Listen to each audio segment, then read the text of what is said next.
Gracias, señor presidente. Señorías, señor presidente en funciones, muchas gracias por comparecer y muchas gracias por citar a Ben Bella, un héroe de la Guerra de Liberación argelina. Creo que la próxima vez que nos veamos le voy a regalar Los condenados de la tierra de Frantz Fanon, con el permiso, eso sí, de su ministro del Interior, que a lo mejor está preocupado si lleva usted a cabo lecturas subversivas y a lo mejor le pide a algún comisario de policía que le investigue, si lee usted a Frantz Fanon o a Ben Bella. El problema es que estará usted de acuerdo conmigo, señor presidente en funciones, en que después del acuerdo al que han llegado ustedes en Europa, citar a Ben Bella en sede parlamentaria quizá pues no sea lo más adecuado, por no decirle a usted que quizá tenga usted algo de caradura, citando a Ben Bella después del acuerdo al que han llegado. Yo no voy a citar a Ben Bella ni a Frantz Fanon hoy, bien que me gustaría.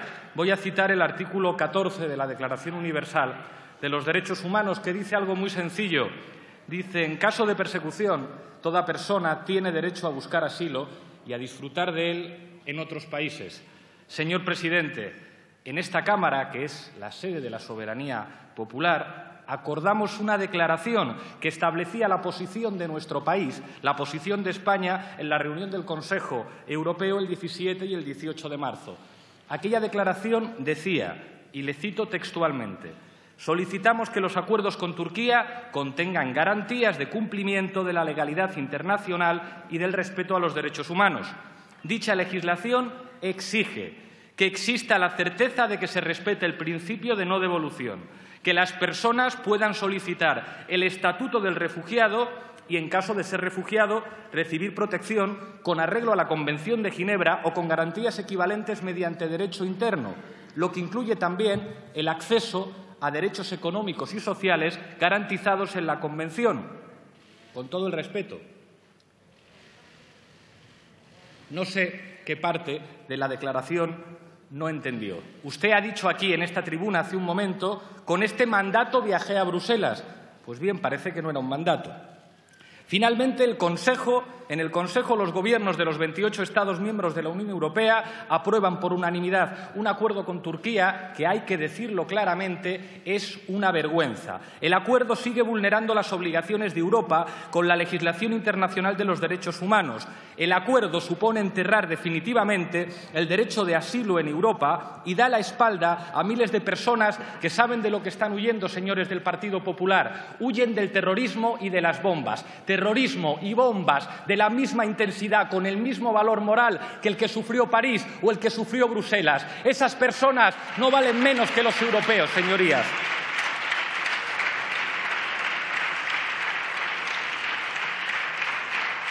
Se ha tratado de vender este acuerdo como un conjunto de medidas temporales y extraordinarias para preservar el orden público.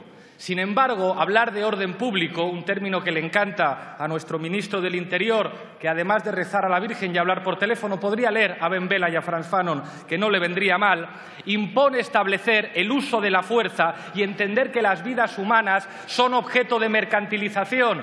Y esto no es hablar por hablar. Ustedes han puesto precio a las vidas humanas, 3.000 millones de euros a Turquía. Eso es lo que valen las vidas humanas para ustedes, de muchos europeos.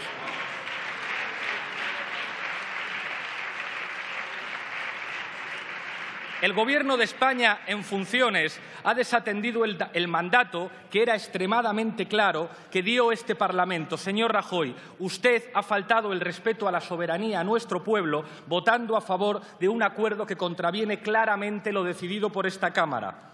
Este acuerdo no incluye las garantías mínimas exigidas en la declaración institucional que aprobó por unanimidad la Comisión Mixta para la Unión Europea en sede parlamentaria aquí el 16 de marzo. Se las voy a recordar por si las ha olvidado usted.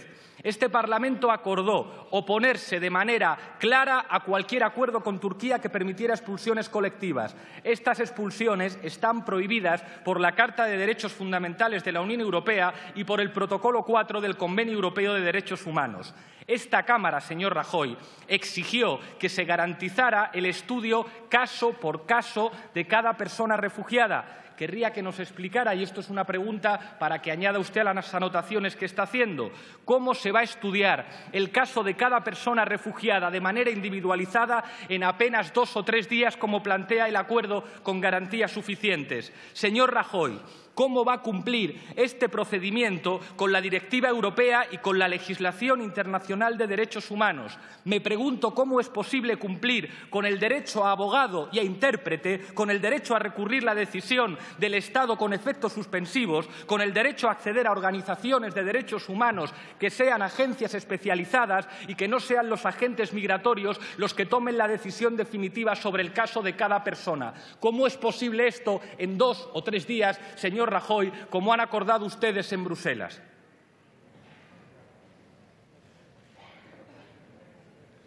La impresión que tengo, señor Rajoy, es que ustedes han ido a Europa a exportar la peor imagen de la marca España. Ese modelo de devoluciones en caliente que ha sido vergonzoso y que ha situado a nuestro país en la posición vergonzosa de tener que ser denunciado sistemáticamente por organizaciones de derechos humanos. Me hace sentirme orgulloso de ser español nuestra sanidad pública y los profesionales de la educación, pero me hace sentir vergüenza las barbaridades que se han hecho en nuestras fronteras con seres humanos que deberían tener los mismos derechos que los españoles. Es una vergüenza que nuestro país exporte devoluciones en caliente en Europa, señor Mariano Rajoy.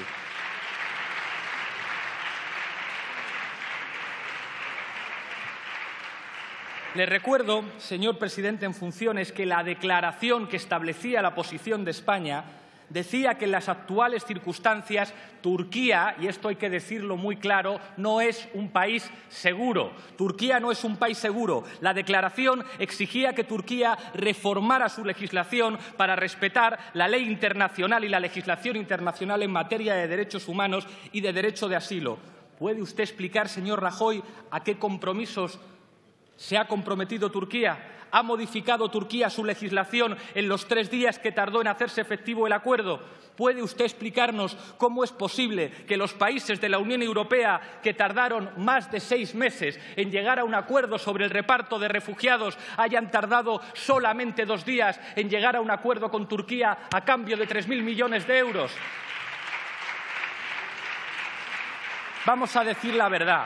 Turquía no es un país seguro. La Unión Europea solamente pretende convertir a Turquía en una policía de frontera y al señor Erdogan en un centinela. Eso es lo que han acordado ustedes en el Consejo Europeo. Convertir al señor Erdogan en un centinela que trate de representar los intereses que la propia Europa y las obligaciones que la propia Europa debería tener con los refugiados. Turquía ha sido denunciada sistemáticamente por organizaciones de derechos humanos y organismos internacionales tan poco sospechosos de radicalismo como Amnistía Internacional o como ACNUR, por devolver a personas sirias o iraquíes a sus países de origen, vulnerando el principio de no devolución, exactamente lo que esta Cámara parlamentaria dijo que no se podía consentir. En el acuerdo no aparece ninguna garantía expresa para que Turquía respete ese principio. Esa cláusula estaba en los primeros borradores del acuerdo. ¿Puede explicar, señor Rajoy, por qué ha desaparecido esa cláusula?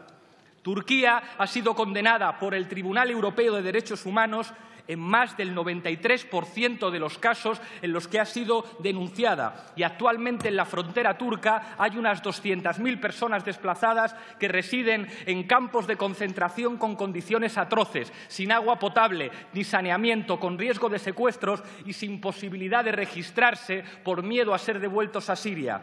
Señorías, quiero dirigirme a todos ustedes, pero en especial al señor Sánchez. En España hace falta un gobierno comprometido con el derecho de asilo y con los derechos humanos. Y le digo, con toda humildad, quizá eso no sea posible cuando se llega a acuerdos con los que querían negar la tarjeta sanitaria a personas que solamente estaban huyendo de la pobreza, señor Sánchez.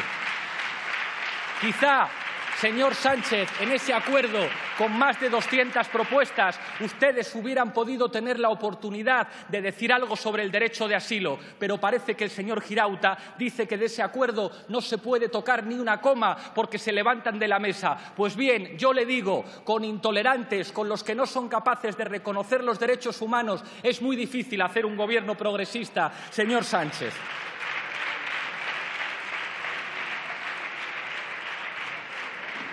Es urgente abrir vías legales y seguras de entrada a nuestro país y a la Unión Europea.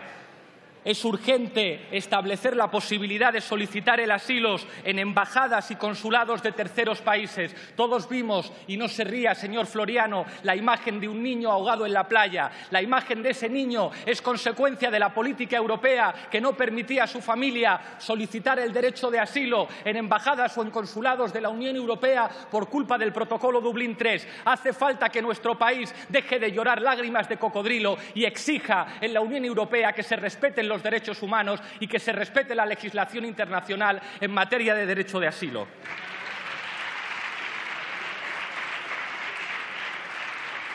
Tenemos que reformar nuestro sistema de asilo y asumir un mayor compromiso en la acogida de personas refugiadas. Actualmente el nivel de concesiones de estatuto del refugiado es muy bajo y hay casos que se quedan en los cajones esperando a poder ser denegados. Eso es algo intolerable en un Estado de Derecho. Es imprescindible mejorar los programas de acogida y garantizar que todas las personas refugiadas tengan todos los derechos. Y todos es todos, señor Rivera. La sanidad, la educación, una vivienda digna y adecuada. Permítanme terminar con una reflexión del Roto.